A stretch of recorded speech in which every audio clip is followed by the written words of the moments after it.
The hippopotamus, an iconic symbol of the continent of Africa.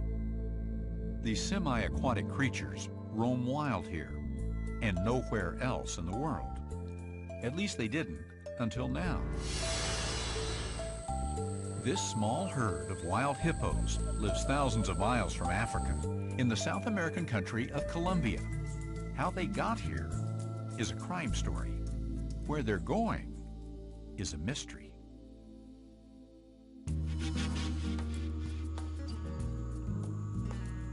It began decades ago, here in what's called the Hacienda Nápoles.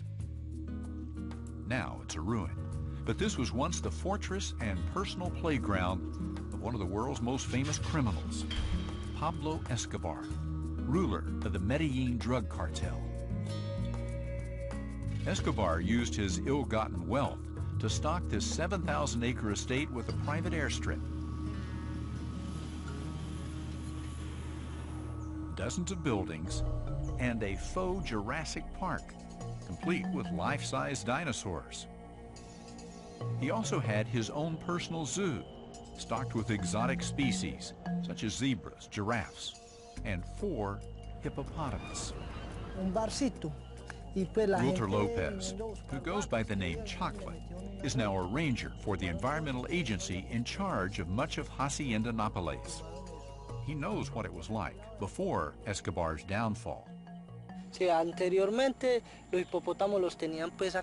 Originally, the hippos were kept in this lagoon right here and on another big one over there.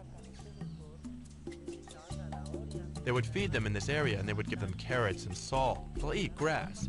There was a lot there. Since this place was left alone and no one was taking care of it, the electric fence stopped working, so they started to break through the wire fences, because the barbed wire doesn't stop them. So they started to take over the whole ranch and run freely everywhere, and started to hang out in the largest lake. Most of Escobar's wild animals were captured and taken to zoos.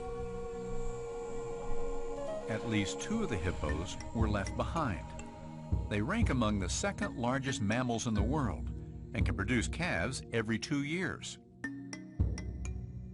Pablo's hippos adapted to this lush landscape, devoid of natural predators, and they went forth and multiplied. The herd now numbers about 16, perhaps more.